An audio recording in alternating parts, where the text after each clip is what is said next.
জানা মোহতারাম, আমাদেরকে বলা হয় আহলে সুন্নাত ওয়াল জামাতের মানুষ। আহলে সুন্নাত ওয়াল জামাত কাকে বলা হয়? ইসলাম জগতে মুসলিম জাহানে প্রসিদ্ধ চারটি মাযহাব হানাফি, শাফিঈ, মালিকি, হাম্বলি, এই চারো মাযহাবকে যারা মান্য করে তাদেরকে বলা হয় আহলে সুন্নাত ওয়াল জামাত। আর এই চারো মাযহাবে আকীদা বলি এবং মৌলিক বিষয় চারো মাযহাবের একই রকম, শুধুমাত্র কিছু গবেষণামূলক মাসালা এবং কিছু ফুরুই মাসলার মধ্যে ইখতিলাফ রয়েছে।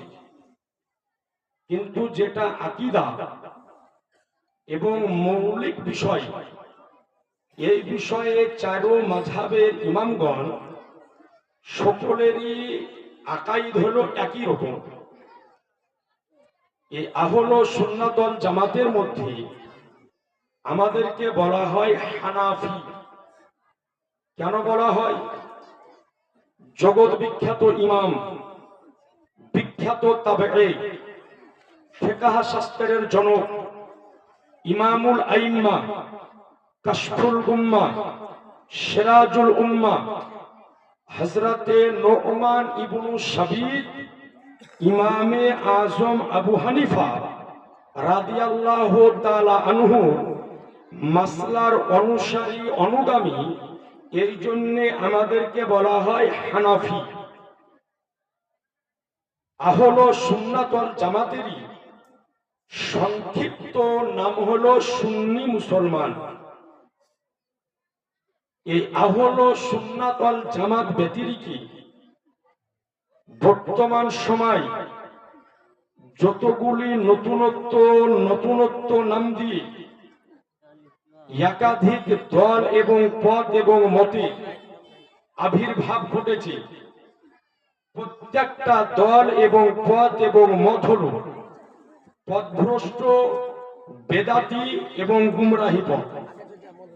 একমাত্র নাজাতপ্রাপ্ত, মুক্তিপ্রাপ্ত এবং জান্নাতি যে দল, তার নাম হলো আহলে সুন্নাত ওয়াল জামাত। আজিজানে মুহতারাম বিরাদারানে ইসলাম, আমার বিশ্বনবী মহানবী সাল্লাল্লাহু তাআলা আলাইহি ওয়াসাল্লাম আজ থেকে কমবেশ ১৫০০ বছর পূর্বে এই উম্মত সম্পর্কে একটি ভবিষ্যৎবাণী করেছেন। হাদিসটি বর্ণিত হয়েছে মিশকাত শরীফ প্রথম খণ্ড পৃষ্ঠা নাম্বার ৩০ এবং এই হাদিসটি বর্ণিত হয়েছে সুনানু তিরমিজির মধ্যে। ইহা ছাড়াও একাধিক হাদিস শাস্ত্রের গ্রন্থের মধ্যে সহিহ সনদে বর্ণিত হয়েছে। নবী আমার বলেন যে বানি ইসরাইল গোত্রের মধ্যে ৭৩টা দলে ৭২টা দলে বিভক্ত হয়েছিল। আমার উম্মতের মধ্যে ৭৩টা দলে বিভক্ত হবে। এরপরে নবী আমার বলেন কুল্লুহুম ফিন্নার, সবাই যাবে জাহান্নামে, ইল্লা মিল্লাতান ওয়াহিদা, মাত্র একটা দল যাবে জান্নাতে।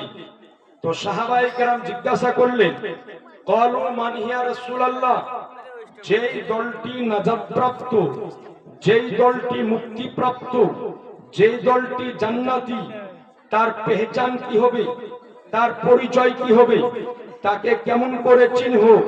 তো নবী আমার বললেন মা আনা আলাইহি ওয়া সাহাবী, অর্থাৎ যেই দল, যেই পথ, যেই মানুষ আমার এবং আমার সাহাবীদের পথ এবং মতের উপরে দাঁড়িয়ে থাকলো, ওই দলটা যাবে জান্নাতের মধ্যে। একটু জোরে সুবহানাল্লাহ বলতে হবে, আর একটু আওয়াজ দিয়ে বলতে হবে। তো নবী আমার বললেন যে যেই দলটি আমার এবং আমার সাহাবী পথ এবং মতের উপরে থাকবে, ওই দলটি যাবে জান্নাতে, বাকি ৭২ দল যাবে জাহান্নামে। নবী বলেছেন, এটাই হাদিসের ভাষাতে আছে। তো নবী বললেন যে আমার উম্মতের মধ্যে ভাগ হবে 73টা দল। তো নবীর কথা সত্য না মিথ্যা? একসঙ্গে বলা যাবে না? একটু পেছনকার ভাইয়েরা বলা যাবে না? নবীর কথা সত্য। নবী বলেছেন যে 73 দলের মধ্যে 72 দল যাবে জাহান্নামে, এক দল যাবে একটু জোরে জান্নাতে। এখন এক দল যে জান্নাতে যাবে, কোন দলটা জান্নাতে যাবে? এখন বর্তমানে যতগুলি দল বের হয়েছে, আপনি প্রত্যেকটা দলের নিকটে যদি যান, এর মধ্যে একটা দল আছে যারা নিজেদেরকে বলে দেওবন্দ। ওর নাম হলো দেওবন্দ।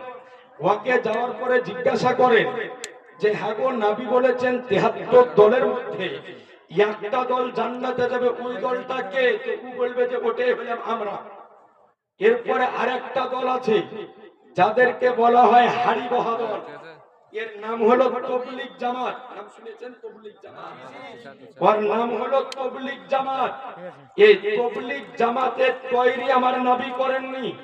এই তবলিগ জামাতটা যেই লোকটা তৈরি করেছে, ওর নাম হলো মৌলভী ইলিয়াস কান্ধলভী।